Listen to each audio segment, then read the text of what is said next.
শীতের মৌসুমে ভারী ভারী ব্ল্যাঙ্কেট জ্যাকেট এগুলো পরিষ্কার করা খুবই কষ্টকর। সাধারণত ওয়াশিং মেশিন এবং ড্রায়ার দিয়ে আমরা বেশিরভাগ সময় পরিষ্কার করে থাকি। আসলে এখন আমাদের ইউরোপে যে পরিমাণ শীত, ব্ল্যাঙ্কেট দিয়ে তো হয় না, ডুবে ব্যবহার করতে হয়। তাই ব্ল্যাঙ্কেটগুলা তুলে রাখতে হয় বা অনেক সময় ডুবের সাথেও ব্ল্যাঙ্কেটটা ব্যবহার করতে হয়।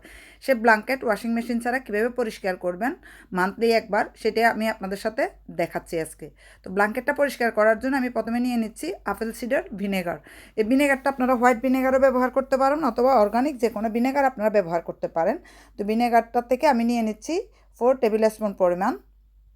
প্রথমে আমি মেজার করে নিয়ে নিলাম। প্রত্যেকটা উপকরণে জিনিসে এখানে সমান পরিমাণ দিবেন। তারপর আমি দিয়ে দিব ডেটল, স্যাভলন আপনার ঘরে যেটাই আছে সেটাও সম পরিমাণ দিয়ে দিবেন, 4 টেবিল স্পুন পরিমাণ। কোনোটাই বেশি বা কম দেওয়ার দরকার নেই, কারণ এমনিতে ব্ল্যাঙ্কেট যদি ঘরের মধ্যে থাকে অথবা অনেক দিন ব্যবহার করেন, বাহির থেকে আসেন, আমাদের গায়ের যে লোমকূপগুলো এগুলো কিন্তু ব্ল্যাঙ্কেটের মধ্যে চলে যায়। তা নিয়মিত পরিষ্কার করার দরকার আছে। তারপরে ভিনেগার দেওয়ার পরে যে একটা গন্ধ থাকবে, সে গন্ধটা দূর করার জন্য আমি কিছু কেওড়া জল বা গোলাপ জলও আপনি ব্যবহার করে দিবেন, তাহলে ব্ল্যাঙ্কেটের মধ্যে আলাদা কোনো গন্ধ থাকবে না, কিন্তু ব্ল্যাঙ্কেটের যে জীবাণুগুলো নষ্ট হয়ে যাবে। তারপরে দিয়ে দিচ্ছি আমি হলো পানি, সেটাও সমপরিমাণ আমি দিব। আর কিছু দিয়ে দিব বেকিং সোডা। আপনারা দেখতে পাচ্ছেন পানি, তারপরে আপনার কেওড়া জল আর ভিনেগার সব কিছু সম পরিমাণে দিবেন। আর 1 টেবিল স্পুন পরিমাণ দিয়ে দিবেন হলো বেকিং সোডা। এই বেকিং সোডাটা থেকে জন্য যত ধরনের ব্যাকটেরিয়া ব্ল্যাঙ্কেটের মধ্যে থাকবে বা যে কোনো ধরনের জীবাণু থাকবে সেটা কিন্তু চলে যাবে খুব সহজেই।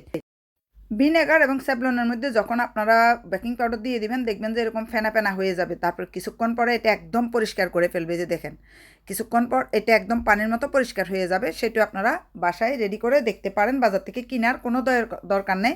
আবার অনেক সময় ড্রাই ক্লিনারের বিভিন্ন স্প্রে পাওয়া যায়, সেটাও এক্সপেন্সিভ, সেটাও আপনারা কিনে নিয়ে আসতে পারেন, সেটা দিয়ে আপনারা স্প্রে করে দিতে পারেন। তারপর আমি দেখেন এই যে মিক্সড বিভিন্ন উপকরণের মিক্সড যে পানিটা, এটা একদম ব্যাকটেরিয়া বিনাশকারী। এটা মাঝে মাঝে আপনারা ফার্নিচারও পরিষ্কার করতে পারেন বা বিভিন্ন ধরনের ডুবে বলেন বা ম্যাট্রেস বলেন সবই পরিষ্কার করতে পারেন। যাক, এখন আমি ব্ল্যাঙ্কেটের মধ্যে হাত দিয়ে আস্তে আস্তে করে এই যে ওই এটা আমি মিশিয়ে দিচ্ছি খুব ভালোভাবে। পুরো ব্ল্যাঙ্কেটের মধ্যে আমি এটা মিশিয়ে ব্ল্যাঙ্কেটটা প্রথমে 5 মিনিট রেখে দিব।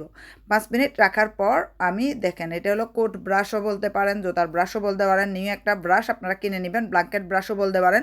এই ব্রাশটা যারা দেশে থাকেন অ্যাভেলেবেল পাওয়া যায়, যারা বাহিরে থাকেন তাদের জন্য আমি বলি এটা বিভিন্ন ধরনের সুপার মার্কেটে আপনারা পেয়ে যাবেন অথবা সুপার ড্রাগে অ্যাভেলেবেল এটা পাওয়া যায়। কোট পরিষ্কার করার ব্রাশ বলে আপনাকে দিয়ে দিবে। তো ব্রাশের যে সেকশনটা, সে সেকশানে গেলে আপনারা পাবেন। তারপরে ব্রাশ দিয়ে এভাবে এভাবে পুরো ব্ল্যাঙ্কেটটা আপনাদেরকে ব্রাশ করে নিতে হবে সামনের থেকে পিছনে। যদি কোনো চুল থাকে, ছোটোখাটো চুল, আবার অনেকের বাসায় দেখা যায় ছোটো ছোটো বিড়াল পালেন বা কুকুর পালেন, তাদেরও তো এগুলো বিছানার মধ্যে উঠে যায়, তো তাদেরও লোম থাকে, সেটা কিন্তু এই ব্রাশের মাধ্যমে উঠে যাবে। আর আপনারা যারা দেশের বাহিরে থাকেন, এই মুহূর্তে তো ডুবে ব্যবহার করতেছেন, ব্ল্যাঙ্কেট খুব কমই ব্যবহার করেন এই শীতের মধ্যে। তো এই যে ব্ল্যাঙ্কেটটা এইভাবে আপনারা ব্রাশ করে কিছুক্ষণ হ্যাঙ্গিং করে রাখবেন, তাহলে শুকিয়ে যাবে। কারণ এই সময় তো আমাদের রোদ নাই, আর আমরা রোদে দিতেও পারি না যারা বাইরে থাকি। জাস্ট আপনাদের যদি ডুপ্লেক্স ঘর থাকে, আবার যেখানে আপনারা বেডের মধ্যে বা যেখানে আপনারা কাপড় চোপড় শুকান সেখানে আপনারা ঝুলিয়ে রাখতে পারেন, অথবা বেডের পাশে যে আমাদের রেডিয়েটর থাকে যে হিটারের, তার পাশে রেখে দিতে পারেন, তাহলে এমনিতেই শুকিয়ে যাবে। তারপরে এভাবে আপনারা উলট পালট করে সব দিক থেকে ব্রাশটা করে নেবেন। আর এখন শীতকাল, যারা ব্ল্যাঙ্কেট ব্যবহার করেন মাসে একবার অন্তত ব্ল্যাঙ্কেটটা পরিষ্কার করবেন। আর যাদের বাসায় ছোটো বাচ্চা কাচ্চা আছে, তারা অনেক সময় দেখা যায় বিছানা নষ্ট করে, বিভিন্ন ধরনের খাবার টাবার বিছানার মধ্যে নিয়ে যায় বা দৌড়াদৌড়ি করে নষ্ট করে, সেটার জন্য কিন্তু অনেক জীবাণু আমাদের বিভিন্ন ধরনের পোশাকে বা বেডে হয়ে যায়। এজন্য এই যে দেখেন আপনারা ভিনেগার, তারপরে স্যাভলন আর বেকিং সোডা মিশ্রিত যে পানিটা দিয়ে যদি আপনারা এভাবে রেগুলারলি পরিষ্কার করেন, তাহলে আপনাদের কাপড় চোপড়ে কোনো ধরনের জীবাণু থাকবে না। আর যাদের বাসায় অ্যাজমা আছে, তারা তো অবশ্যই অবশ্যই মাসে একবার এভাবে ব্ল্যাঙ্কেট বা যে যায় আপনারা পরেন, গরম বলেন শীত বলেন, সেটা পরিষ্কার করে নেবেন। আর শীতের শুরুতে অনেকে ডুবে ব্যবহার করা শুরু করেছেন, ব্ল্যাঙ্কেটগুলো তুলে রেখেছেন। তো এই ব্ল্যাঙ্কেটগুলো এইভাবে পরিষ্কার করে যদি আপনারা তুলে রাখেন, তাহলে সেই ব্ল্যাঙ্কেটের মধ্যে ছোটো ছোটো কোনো জীবাণু হবে না বা কোনো ব্যাকটেরিয়া পাঙ্গাসও হবে না। তো এটা রেগুলারলি যদি আপনি ব্ল্যাঙ্কেটের যত্ন নিয়ে থাকেন, তাহলে এটা দীর্ঘদিন ব্যবহার করতে পারবেন। আরেকটা কথা বলে দিই, সেটা হলো আপনারা যখন ড্রাই ক্লিনারে একটা ব্ল্যাঙ্কেট দেন অথবা ওয়াশিং মেশিন, আমাদের বাসার যে ওয়াশিং মেশিন সেখানে কিন্তু এত বড় বড় ব্ল্যাঙ্কেট ধোয়া যায় না, পরিষ্কার করা যায় না, বা বাথটাবে পরিষ্কার করতে হলেও অনেক টাইম লাগে, শুকাইতে অনেক টাইম লাগে। তো এই জন্য আমাদের কী করতে হয়, আমাদের হলো ওই যে লন্ড্রিতে যেতে হয়। তো লন্ড্রিতে গেলে দেখা যায় 10 থেকে 15 পাউন্ড খরচ হয়ে যায় একটা ব্ল্যাঙ্কেটের পিছনে। আর 10 থেকে 15 পাউন্ড দিয়ে একটা নতুন ব্ল্যাঙ্কেটেই কিনা যায়, তাই না?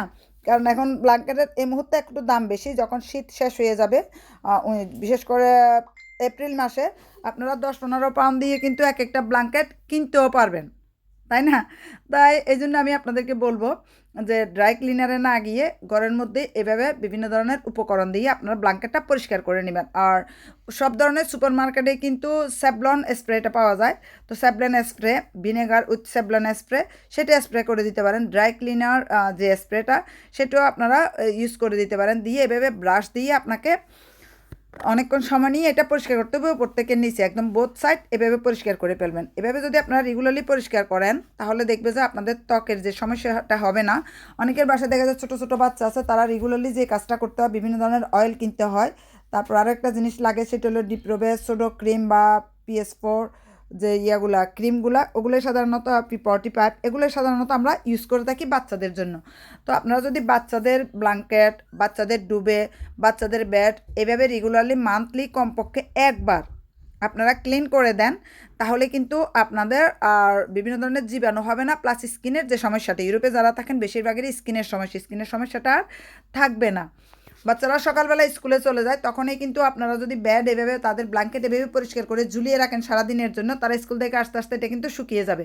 তারপর আমি এভাবে বোথ পাশটা ব্রাশ করার পরে আমার যে ডুপ্লেক্স ঘর, সেখানে যে হ্যাঙ্গার থাকে, ওই জায়গাটা আমি হ্যাঙ্গিং করে রেখে দিয়েছি সিঁড়ির উপরে। এটা সবার ঘরে আছে যাদের ডুপ্লেক্স বাড়ি, অথবা যদি না থাকে আপনারা কাপড় শুকানোর যে হ্যাঙ্গারটা ইউজ করেন সেখানেও আপনারা ঝুলিয়ে রাখতে পারেন, অথবা আলমারির যে ডোর সেখানে ঝুলিয়ে রাখতে পারেন। এভাবে যেদিনে সময় পাবেন আপনারা 20 মিনিট 25 মিনিট ব্যয় করে এই যে উপকরণটা তৈরি করে আপনারা, এটা হলো ব্যাকটেরিয়া বিনাশকারী বা ভাইরাস বিনাশকারীও বলতে পারেন। এখন করোনা ভাইরাসের কারণে আমরা সব কিছুই কী করতেছি, একদম রেগুলারলি আমরা বাইরে থেকে আসলে কাপড় চোপড়গুলো ধুয়ে ফেলি, সে করোনা ভাইরাস থেকে আমাদের এই জিনিসটা শুরু হয়ে গেছে। এই জন্য আপনারা ছোটো বড় করে যত ব্ল্যাঙ্কেট আছে বা যারা কাঁথা ব্যবহার করেন, সেটাও কাঁথাটা রেগুলারলি ধোয়া যায় না, তারপর শীতের দিনে সহজে শুকাইতেও চায় না। আর বিদেশে তো শীতের দিনে, লন্ডনে বিশেষ করে শীতের দিনে তো বৃষ্টি হতে থাকে, তো শুকাবে কী করে? ঘরে যতক্ষণ হিটার চলবে ততক্ষণে শুকাবে। তত বড় বড় ব্ল্যাঙ্কেট তো রেডিয়েটরে আর শুকানো যায় না, তাই না? তো এই জন্য আপনারা যে কোনো ধরনের ব্ল্যাঙ্কেটে এভাবে ইউজ করে এভাবে হ্যাঙ্গিং করে রেখে দেবেন। এভাবে যদি ঝুলিয়ে আপনারা হ্যাঙ্গিং করে রেখে দেন, তো এটা শুকিয়ে যাবে কয়েক ঘন্টার মধ্যে। তারপর আপনি যেখানে রেডিয়েটর আছে তার পাশেই রেখে দিবেন, কিছুক্ষণ রেখে দিলে দেখবেন এটা আবার গরমও হয়ে যাবে। এরপরে আপনি এভাবে ভাঁজ করে যে ব্ল্যাঙ্কেটের যে প্যাকেট পাওয়া যায়, সেই প্যাকেটের মধ্যে আপনারা ঢুকিয়ে রেখে দিতে পারেন। আর যারা ইউরোপের কান্ট্রিতে না থাকেন, তারা তো শুধু ব্ল্যাঙ্কেটেই ব্যবহার করেন শীতে, কিন্তু আমাদেরকে ডুবে ব্যবহার করতে হয়, ব্ল্যাঙ্কেটগুলো পরিষ্কার করে তুলে রাখতে হয় শীতের সিজনে। এটা গরমের সিজনে কিন্তু আমরা ইউজ করি, গরমের টাইমে কিন্তু আমাদের এখানে ঠান্ডা। আমাদের এই পাতলা যে ভারী ব্ল্যাঙ্কেট, এটা দেশের জন্য, কিন্তু বিদেশের জন্য এটা ভারী ব্ল্যাঙ্কেট না, কারণ আমরা অনেক শীতের মধ্যে থাকি। যাক, এভাবে আপনারা পরিষ্কার করে বাসায় এটা রেগুলারলি ব্যবহার করবেন। আর ভিডিওটি ভালো লাগলে অবশ্যই শেয়ার করবেন, কমেন্ট করবেন। পেজ থেকে দেখলে অবশ্যই আমার পেজটা ফলো দিবেন, আর যদি ইউটিউব থেকে দেখেন অবশ্যই সাবস্ক্রাইব করে রাখবেন। ধন্যবাদ আপনাদের সবাইকে, ভালো থাকবেন।